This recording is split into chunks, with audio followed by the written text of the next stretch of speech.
मोदी सरकार के बजट पर महाराष्ट्र के पूर्व मुख्यमंत्री और शिवसेना यूबीटी के नेता उद्धव ठाकरे ने गजब की बौखलाहट दिखाई है।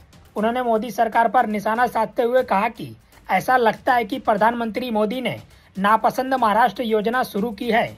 उन्होंने केंद्र सरकार और राज्य की महायुति सरकार पर गजब की बौखलाहट दिखाई है। उद्धव ठाकरे ने कहा कि पिछले 10 सालों में महाराष्ट्र ने मुंबई को नोच डाला, लूट लिया, लेकिन हर बजट में महाराष्ट्र को निराश किया।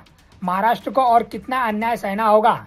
जब तक दिल्ली के जूते चाटने वाली असंवैधानिक सरकार राज्य में बैठी है, तब तक ये अन्याय जारी रहेगा। असंवैधानिक सरकार की कीमत चुका रहा है महाराष्ट्र। वहीं उद्धव ठाकरे के इस घटिया बयान के बाद भाजपा नेता और केंद्रीय मंत्री सुधीर मुनगंटीवार ने कहा कि आज का बजट किसान, मजदूर, महिला और उद्योग क्षेत्र के लिए प्रोत्साहन देने वाला बजट है। उद्धव ठाकरे और आदित्य ठाकरे बजट को लेकर टीका टिप्पणी कर रहे हैं, लेकिन उद्धव ठाकरे खुद कहते हैं कि उन्हें बजट का कुछ ज्ञान नहीं है। जब समझ में नहीं आता तो टीका टिप्पणी क्यों कर रहे हैं। उद्धव ठाकरे को बजट समझ में नहीं आता है।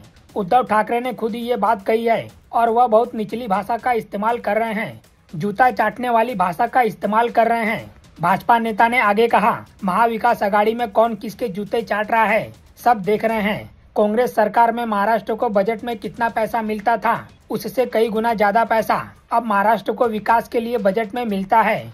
और राहुल गांधी कह रहे हैं कि ये कुर्सी बचाओ वाला बजट है, लेकिन जनता ने उन्हें विपक्ष में बैठाया है। नरेंद्र मोदी ने विकसित भारत का लक्ष्य रखा है और ये उसकी तरफ कदम बढ़ाने वाला बजट है। दरअसल उद्धव ठाकरे का कहना है कि बजट में महाराष्ट्र का जिक्र तक नहीं हुआ है, जबकि टैक्स देने के मामले में महाराष्ट्र टॉप राज्यों में आता है। उद्धव ठाकरे गुट की नेता और राज्यसभा सांसद प्रियंका चतुर्वेदी ने भी एक मीडिया से बातचीत करते हुए कहा कि बिहार, आंध्र प्रदेश स्पेशल राज्य नहीं दिया गया है, वो इसकी मांग कर रहे थे। उन्होंने कहा, महाराष्ट्र को हर बजट में इग्नोर किया जाता है। महाराष्ट्र से टैक्स लेकर उन्हें कोई फंड नहीं दिया जाता है। ये महाराष्ट्र को शर्मिंदा करने जैसा है। बता दें कि महाराष्ट्र में इस साल के आखिरी में विधानसभा चुनाव होने वाले हैं। यहाँ मुख्य तौर पर बीजेपी एकनाथ शिंदे की शिवसेना और अजित पवार की एनसीपी और कांग्रेस उद्धव ठाकरे की शिवसेना यूबीटी और शरद पवार की पार्टी के बीच मुकाबला है। फिलहाल इस खबर में इतना ही। बाकी अपडेट के लिए बने रहिए लाइव टीवी न्यूज के साथ।